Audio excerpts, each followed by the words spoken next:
schools.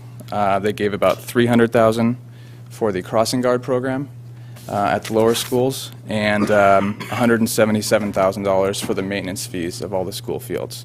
As you can see, there's other categories, but those are the three biggest. As Cheryl mentioned, bond measure BB recently passed. That is expected to generate about $56 million for the school district. $43 million of that will be going towards construction at the high school, and the remaining $13 million will be used by the school district to repay the construction debt from the previous Measure M.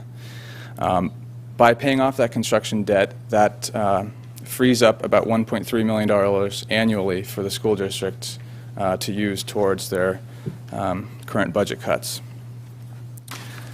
Lastly, if the council would like to give money to the school district, there's three ways that I would recommend the city come up with the money. One would be to cut costs, two would be to, again, take them out of the reserves, or three would be to find new sources of revenue. Three new sources that I would recommend include transaction tax, utility user tax, and increasing the hotel bed tax. For example, transaction tax would be adding on a percentage or percentage points to the current 8.25% sales tax. Every percent that you did that would raise about $400,000. Utility user tax, the city currently does not have one, but raising that every percent would raise about $800,000.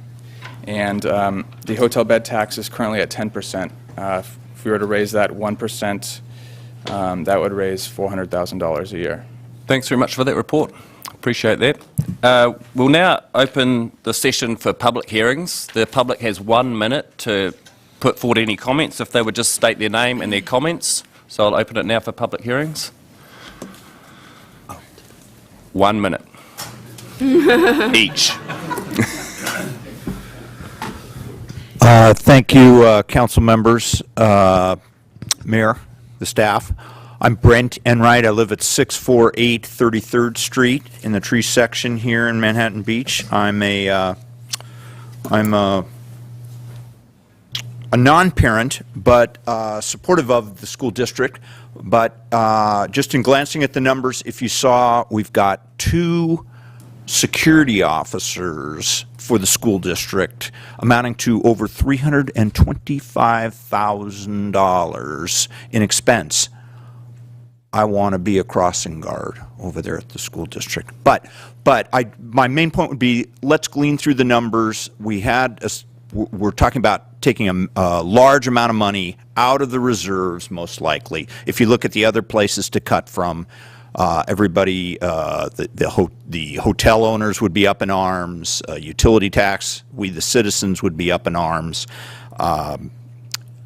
We just don't want to go there. So I'm requesting on behalf of the taxpayers that we copiously look at the numbers. Thank you. Thank you, Brent.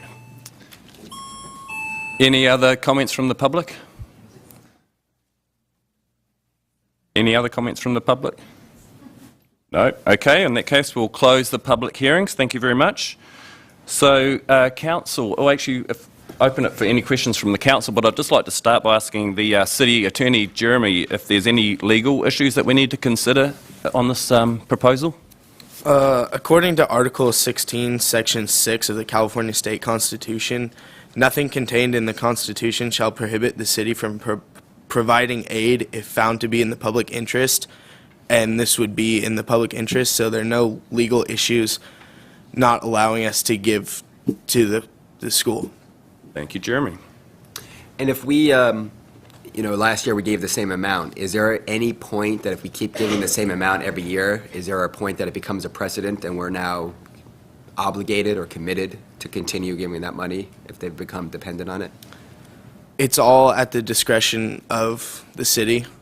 There's no precedent because it's your right to give it to them or not to give it to them, and you haven't set a contract that